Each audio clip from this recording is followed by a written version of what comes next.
أعوذ بالله من الشيطان الرجيم. بسم الله الرحمن الرحيم. لا يحب الله الجهر بالسوء من القول إلا من ظلم، وكان الله سميعا عليما.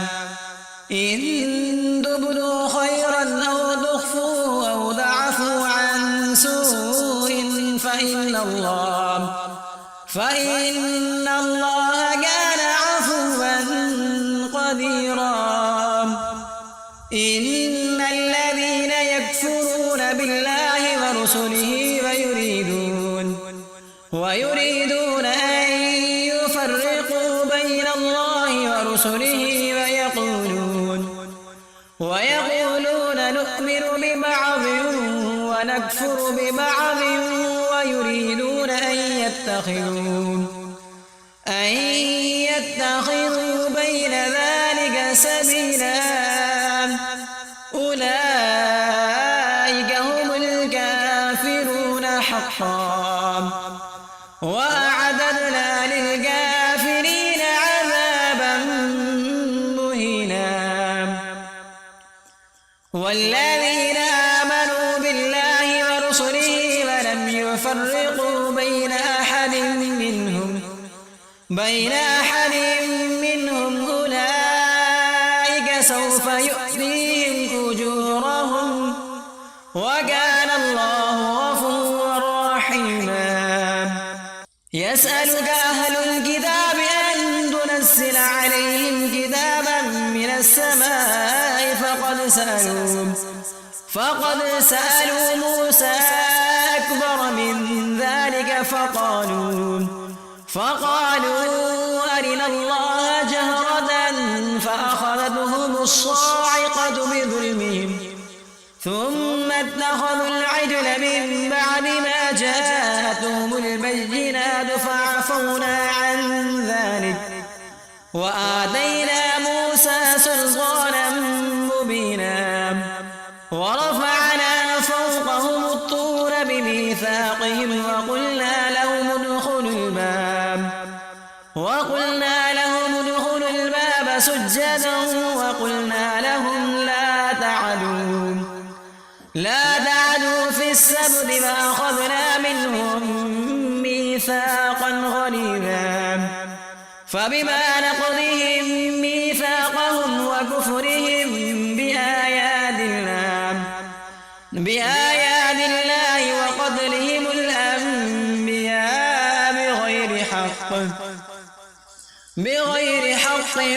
وقولهم قلوبنا غلف بل تبع الله عليها بكفرهم فلا يؤمنون إلا قليلا. وبكفرهم وقولهم على مريم بهتانا عظيما. وقولهم إنا قتلنا المسيح عيسى ابن مريم رسول الله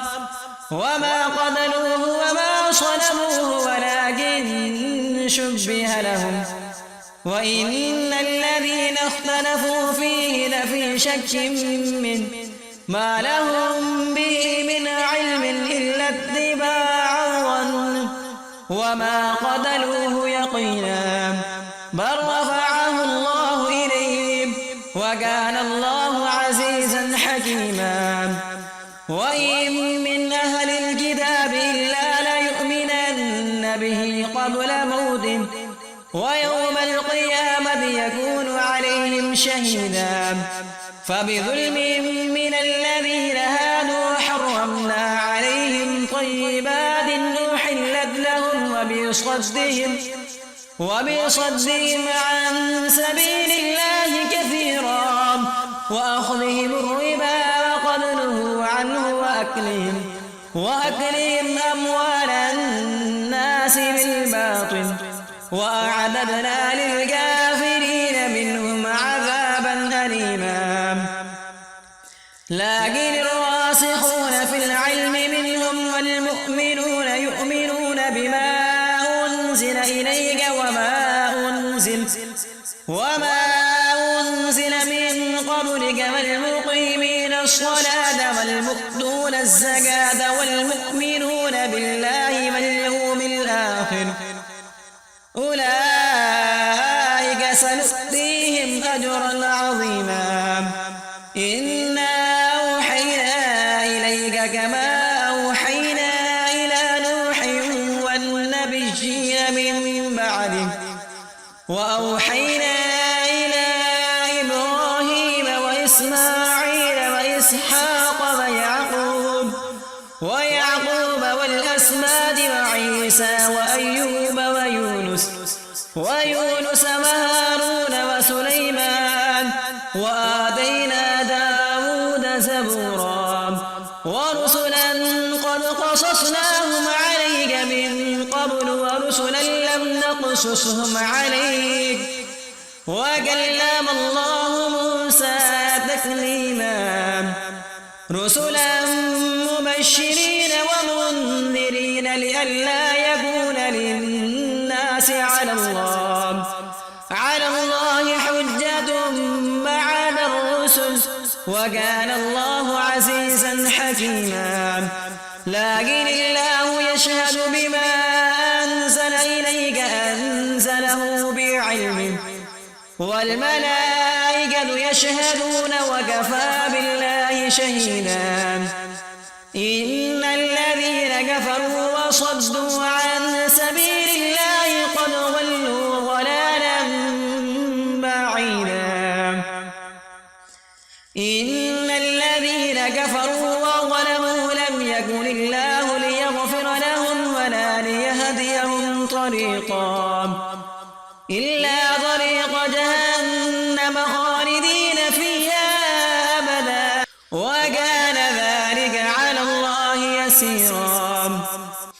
يا أيها الناس قد جاءكم الرسول بالحق من ربكم فآمنوا خيرا لكم وإن تكفروا فإن لله ما في السماوات والأرض وكان الله عليما حكيما يا أهل الكتاب لا تغلوا في دينكم ولا تقولوا على الله إلا الحق إنما المسيح عيسى ابن مريم رسول الله وكلمته ألقاها إلى مريم وروح منه فآمنوا بالله ورسله ولا تقولوا ثلاثة إنه خيرا لكم إنما الله إله واحد سبحانه أن يكون له ولد له ما في السماوات وما في الأرض وكفى بالله وكيلا لن يستنكف المسيح أن يكون عبدا لله ولا الملائكة المقربون ومن يستنكف عن عبادته ويستكبر فسيحشرهم إليه جميعا فأما الذين آمنوا وعملوا الصالحات فيوفيهم أجورهم ويزيدهم من فضله وأما الذين استنكفوا واستكبروا فيعذبهم عذابا أليما ولا يجدون لهم من دون الله وليا ولا نصيرا يا أيها الناس قد جاءكم برهان من ربكم وأنزلنا إليكم نورا مبينا فأما الذين آمنوا بالله واعتصموا به فسيدخلهم في رحمة منه وفضل ويهديهم إليه صراطا مستقيما يستفتونك قل الله يفتيكم في الكلالة إن امرؤ هلك ليس له ولد وله أخت فلها نصف ما ترك وهو يرثها إن لم يكن لها ولد فإن فإن كانت اثنتين فلهما الثلثان مما ترك وإن كانوا إخوة رجالا ونساء فللذكر مثل حظ الأنثيين يبين الله لكم أن تضلوا والله بكل شيء عليم. بسم الله الرحمن الرحيم. يا أيها الذين آمنوا أوفوا بالعقود أحلت لكم بهيمة الأنعام إلا ما يتلى عليكم غير محل الصيد وأنتم حرم إن الله يحكم ما يريد.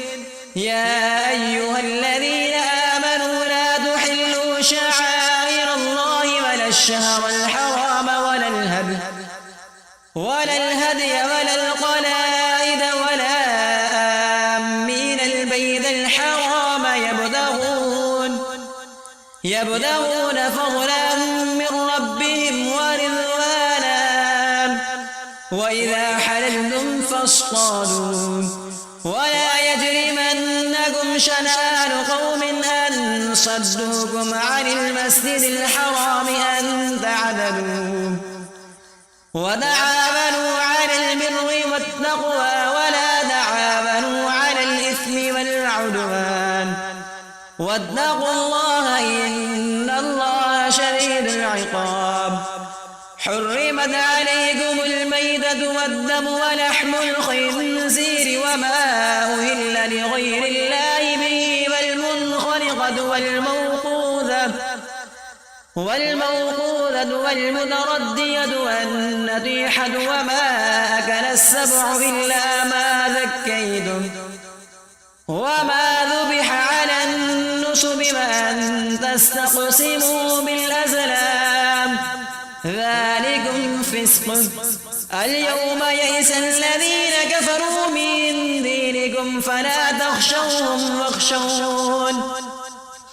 اليوم أكملت لكم دينكم وأتممت عليكم نعمتي ورضيت لكم الإسلام دينا. فمن اضطر في مخمصة غير متجانف لإثم فإن الله غفور رحيم. يسألونك ماذا أحل لهم قل أحل لكم الطيبات وما علمتم من الجوارح مكلبين تعلمونهن مما علمكم الله فكلوا مما أمسكن عليكم واذكروا اسم الله عليه واتقوا الله إن الله سريع الحساب. اليوم أحل لكم الطيبات وطعام الذين أوتوا الكتاب حل لكم وطعامكم حل لهم والمحصنات من المؤمنات والمحصنات من الذين أوتوا الكتاب من قبلكم إذا آتيتموهن أجورهن محصنين غير مسافحين ولا متخذي أخدان ومن يكفر بالإيمان فقد حبط عمله وهو في الآخرة من الخاسرين. يا أيها الذين آمنوا إذا قمتم إلى الصلاة فاغسلوا وجوهكم وأيديكم إلى المرافق وامسحوا برؤوسكم وأرجلكم إلى الكعبين وإن كنتم جنبا فاطهروا وإن كنتم مرضى أو على سفر أو جاء أحد منكم من الغائط أو لامستم النساء فلم تجدوا ماء فتيمموا صعيدا فامسحوا بوجوهكم وأيديكم منه ما يريد الله ليجعل عليكم من حرج ولكن يريد ليطهركم وليتم نعمته عليكم لعلكم تشكرون واذكروا نعمة الله عليكم وميثاقه الذي واثقكم به إذ قلتم سمعنا وأطعنا واتقوا الله إن الله عليم بذات الصدور. يا أيها الذين آمنوا كونوا قوامين لله شهداء بالقسط ولا يجرمنكم شنآن قوم على ألا تعدلوا اعدلوا هو أقرب للتقوى واتقوا الله إن الله خبير بما تعملون. وعد الله الذين آمنوا وعملوا الصالحات لهم مغفرة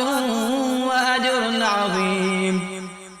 والذين كفروا وكذبوا بآياتنا أولئك أصحاب الجحيم. يا أيها الذين آمنوا اذكروا نعمة الله عليكم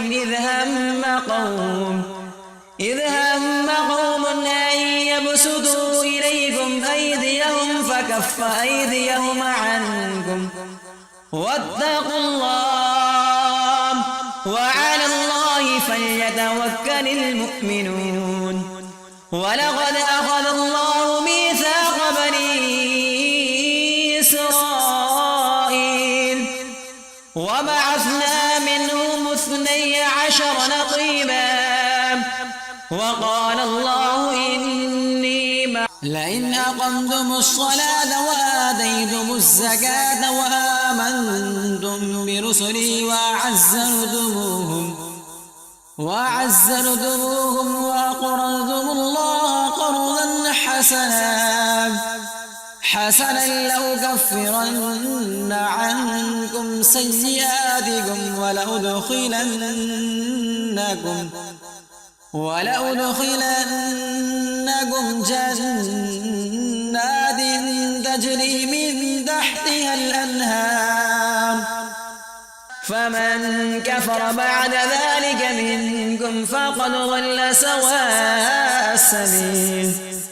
فبما نقضهم ميثاقهم لعناهم وجعلنا قلوبهم قاسية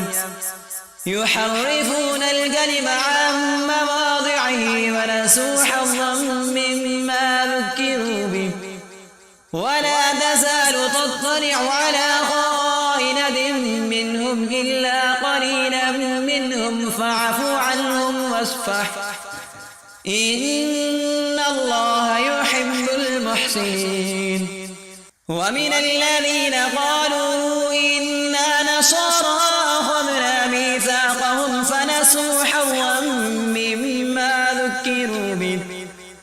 فأغرينا بينهم العداوة والبغضاء إلى يوم القيامة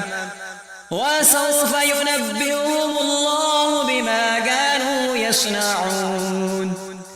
يا أهل الكتاب قد جاءكم رسولنا يبين لكم كثيرا مما كنتم تخفون من الكتاب ويعفو عن كثير.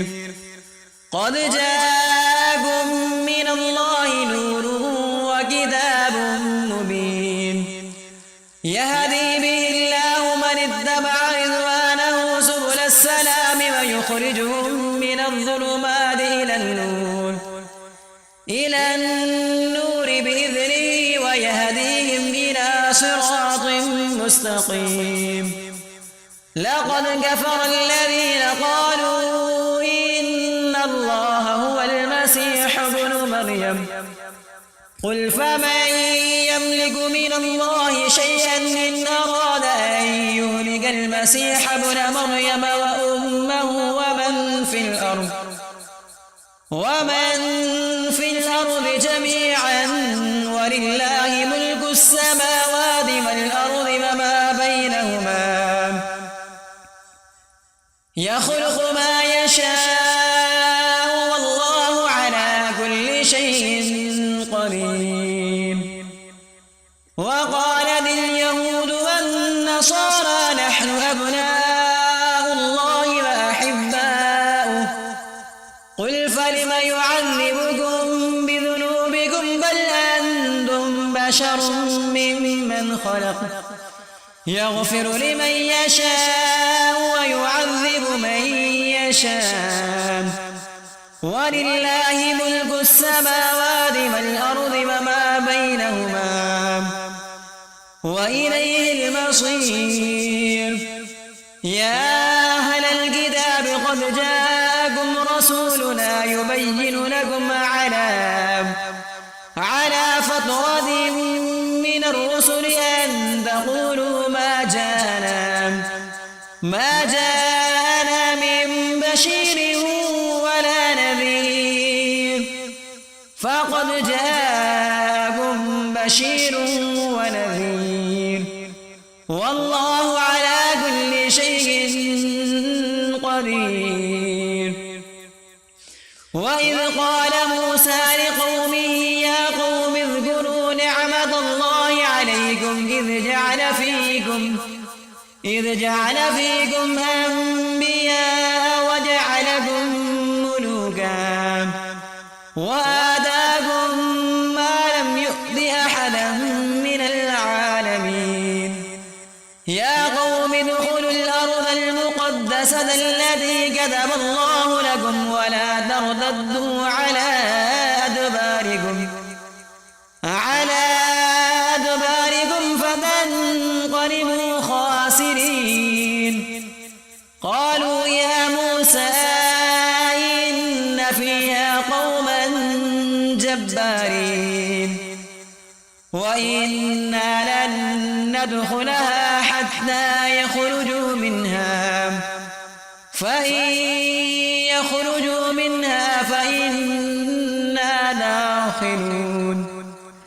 قال رجلان من الذين يخافون أنعم الله عليهم ادخلوا عليهم الباب فإذا دخلتموه فإنكم غالبون وعلى الله فتوكلوا إن كنتم مؤمنين. قالوا يا موسى إنا لن ندخلها أبدا ما داموا فيها فاذهب أنت وربك فقاتلا إنا هاهنا قاعدون. قال رب إني لا أملك إلا نفسي وأخي فافرق بيننا وبين القوم الفاسقين. قال فإنها محرمة عليهم 40 سنة يتيهون في الأرض فلا تأس على القوم الفاسقين. واتل عليهم نبأ بني آدم بالحق إذ قربا قربانا فتقبل من أحدهما ولم يتقبل من الآخر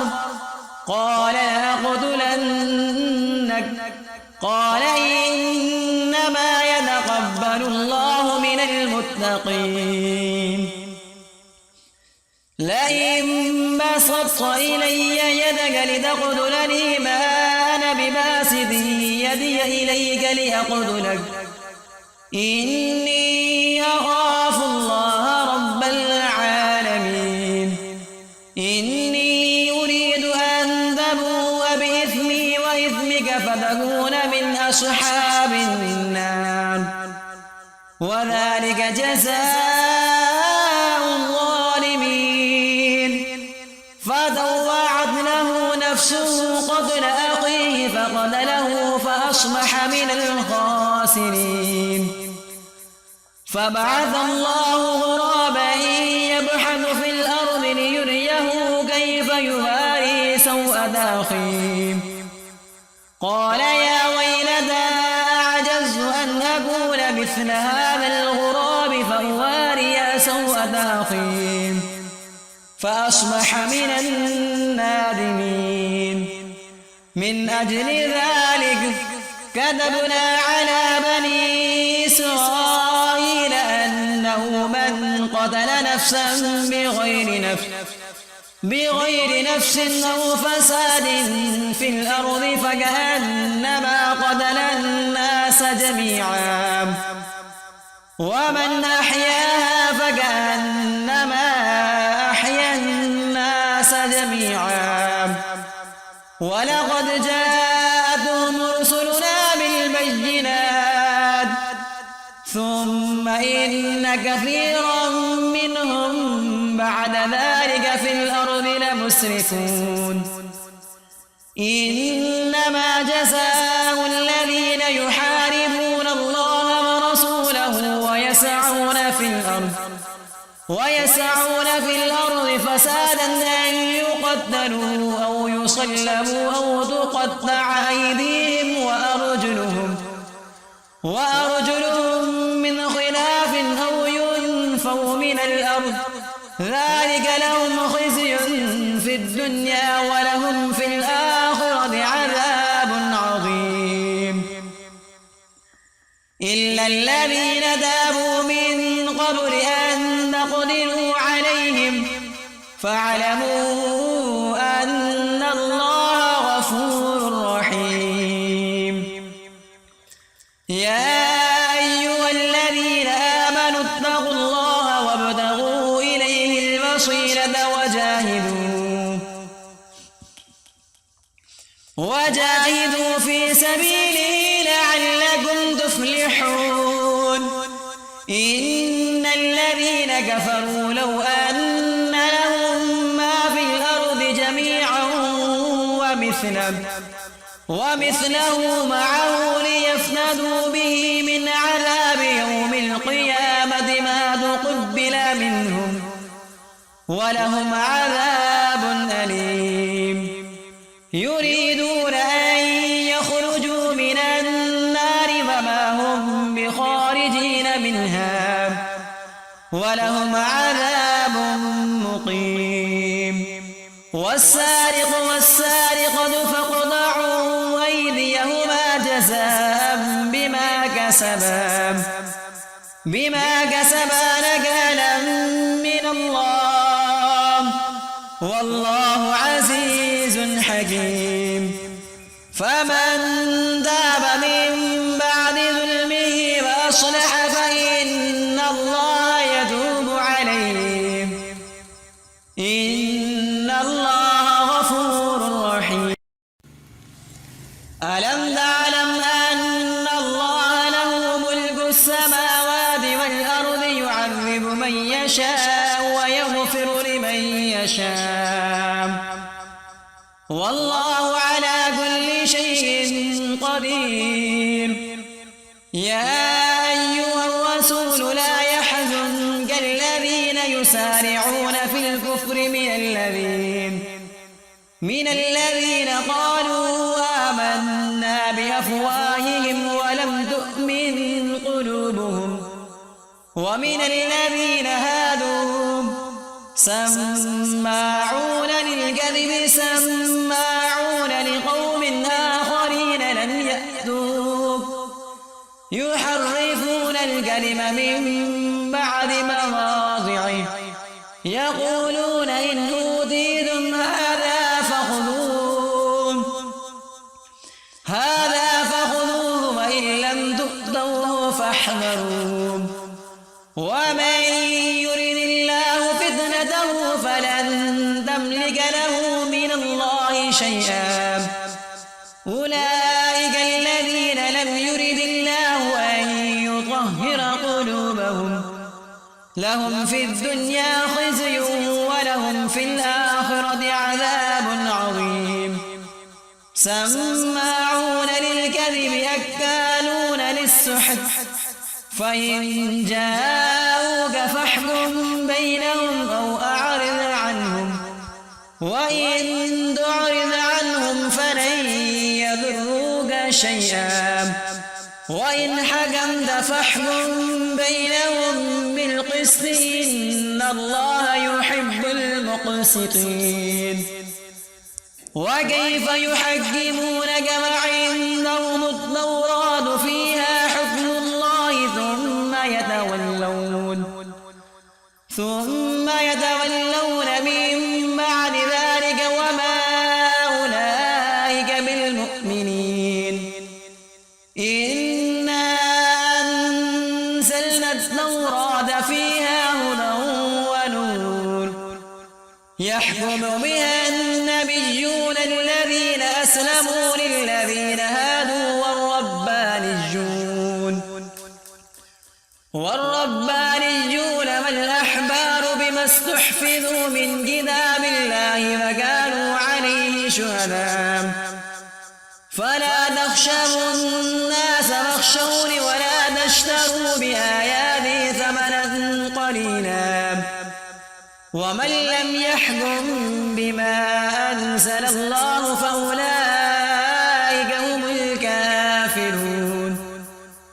وكتبنا عليهم فيها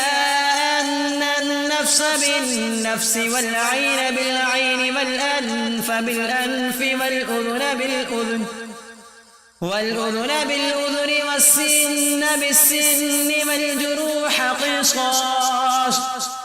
فمن تصدق به فهو كفارة له ومن لم يحكم بما أنزل الله فأولئك هم الظالمون وقفينا على آثارهم بعيسى ابن مريم مصدقا لما بين يديه من التوراة وآتيناه الإنجيل فيه هدى ونور ومصدقا لما بين يديه من التوراة وهدى وموعظة للمتقين وليحكم أهل الإنجيل بما أنزل الله فيه ومن لم يحكم بما أنزل الله فأولئك هم الفاسقون وأنزلنا إليك الكتاب بالحق مصدقا لما بين يديه من الكتاب ومهيمنا عليه فاحكم بينهم بما أنزل الله ولا تتبع أهواءهم عما جاءك من الحق لكل جعلنا منكم شرعة ومنهاجا ولو شاء الله لجعلكم أمة واحدة ولكن ليبلوكم فيما آتاكم فاستبقوا الخيرات إلى الله مرجعكم جميعا فينبئكم بما كنتم فيه تختلفون وأن احكم بينهم بما أنزل الله ولا تتبع أهواءهم واحذرهم أن يفتنوك عن بعد ما أنزل الله إليك فإن تولوا فاعلم أنما يريد الله أن يصيبهم ببعض ذنوبهم وإن كثيرا من الناس لفاسقون أفحكم الجاهلية يبغون ومن أحسن من الله حكما لقوم يوقنون يا أيها الذين آمنوا لا تتخذوا اليهود والنصارى أولياء بعضهم أولياء بعض ومن يتولهم منكم فإنه منهم إن الله لا يهدي القوم الظالمين فترى الذين في قلوبهم مرض يسارعون فيهم يقولون يقولون نخشى أن تصيبنا دائرة فعسى الله أن يأتي بالفتح أو أمر من عنده فيصبحوا على ما أسروا في أنفسهم نادمين. ويقول الذين آمنوا أهؤلاء الذين أقسموا بالله جهد أيمانهم إنهم لمعكم حبطت أعمالهم فأصبحوا خاسرين. يا أيها الذين آمنوا من يرتد منكم عن دينه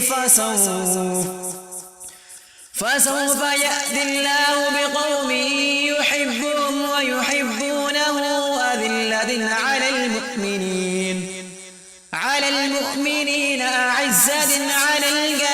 الكافرين يجاهدون في سبيل الله ولا يخافون لومة لائم ذلك فضل الله يؤتيه من يشاء والله واسع عليم. إنما وليكم الله ورسوله والذين آمنوا الذين يقيمون الصلاة ويؤتون الزكاة وهم راكعون. ومن يتول الله ورسوله والذين آمنوا فإن حزب الله هم الغالبون. يا أيها الذين آمنوا لا تتخذوا الذين اتخذوا دينكم هزوا ولعبا من الذين أوتوا الكتاب من قبلكم والكفار أولياء واتقوا الله إن كنتم مؤمنين. وإذا ناديتم من الصلاة اتخذوها هزوا ولعبا ذلك بأنهم قوم لا يعقلون. قل يا أهل الكتاب هل تنقمون منا إلا أن آمنا بالله وما أنزل إلينا وما أنزل من قبل وأن أكثركم فاسقون. قل هل أنبئكم بشر من ذلك مثوبة عند الله من لعنه الله وغضب عليه وجعل منهم القردة والخنازير وعبد الطاغوت أولئك شر مكانا وأضل عن سواء السبيل. وإذا جاءوكم قالوا آمنا وقد دخلوا بالكفر وهم قد خرجوا به والله أعلم بما كانوا يكتبون. وترى كثيرا منهم يسارعون في الإثم والعدوان وأكلهم السحت لبئس ما كانوا يعملون. لولا ينهاهم الربانيون والأحبار عن قولهم الإثم وأكلهم السحت لبئس ما كانوا يصنعون. وقالت اليهود يد الله مغلولة غلت أيديهم ولعنوا بما قالوا بل يداه مبسوطتان ينفق كيف يشاء وليزيدن كثيرا منهم ما أنزل إليك من ربك طغيانا وكفرا وألقينا بينهم العداوة والبغضاء إلى يوم القيامة كلما أوقدوا نارا للحرب أطفاها الله ويسعون في الأرض فسادا والله لا يحب المفسدين. ولو أن أهل الكتاب آمنوا لكفرنا عنهم سيئاتهم ولأدخلناهم جنات النعيم ولو أنهم أقاموا التوراة والإنجيل وما أنزل إليهم من ربهم لأكلوا من فوقهم ومن تحت أرجلهم منهم أمة مقتصدة وكثير منهم ساء ما يعملون يا أيها الرسول بلغ ما أنزل إليك من ربك وإن لم تفعل فما بلغت رسالته والله يعصمك من الناس إن الله لا يهدي القوم الكافرين قل يا أهل الكتاب لستم على شيء حتى تقيموا التوراة والإنجيل وما أنزل إليكم من ربكم وليزيدن كثيرا منهم ما أنزل إليك من ربك طغيانا وكفرا فلا تأس على القوم الكافرين إن الذين آمنوا والذين هادوا والصابئون والنصارى من آمن بالله واليوم الآخر وعمل صالحا فلا خوف عليهم ولا هم يحزنون لقد أخذنا ميثاق بني إسرائيل وأرسلنا إليهم رسلا كلما جاءهم رسول بما لا تهوى أنفسهم فريقا كذبوا وفريقا يقتلون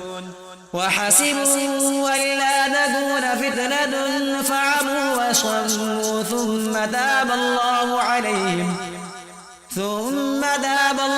عليهم ثم عموا وصموا كثير منهم والله بصير بما يعملون لقد كفر الذين قالوا إن الله هو المسيح ابن مريم وقال المسيح يا بني إسرائيل اعبدوا الله ربي وربكم إنه من يشرك بالله فقد حرم الله عليه الجنة ومأواه النار وما للظالمين من أنصار لقد كفر الذين قالوا إن الله ثالث ثلاثة وما من إله إلا إله واحد وإن لم ينتهوا عما يقولون ليمسن الذين كفروا منهم عذاب أليم أفلا يتوبون إلى الله ويستغفرونه والله غفور رحيم ما المسيح ابن مريم إلا رسول قد خلت من قبله الرسل وأمه صديقة كانا يأكلان الطعام انظر كيف نبين لهم الآيات ثم انظر أنا يؤفكون قل أتعبدون من دون الله ما لا يملك لكم ضرا ولا نفعا والله هو السميع العليم قل يا أهل الكتاب لا تغلوا في دينكم غير الحق ولا تتبعوا أهواء قوم قد ضلوا من قبل وأضلوا كثيرا وضلوا عن سواء السبيل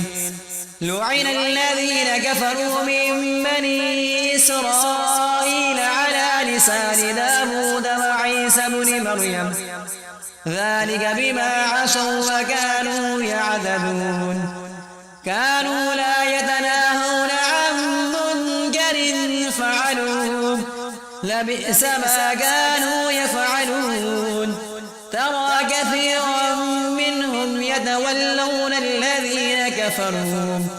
لبئس ما قدمت لهم أنفسهم أن سخط الله عليهم وفي العذاب هم خالدون. ولو كانوا يؤمنون بالله والنبي وما أنزل إليه ما اتخذوهم أولياء ولكن كثيرا منهم فاسقون. لتجدن أشد الناس عداوة للذين آمنوا اليهود والذين أشركوا ولتجدن أقربهم مودة للذين آمنوا الذين قالوا إنا نصارى ذلك بأن منهم قسيسين ورهبانا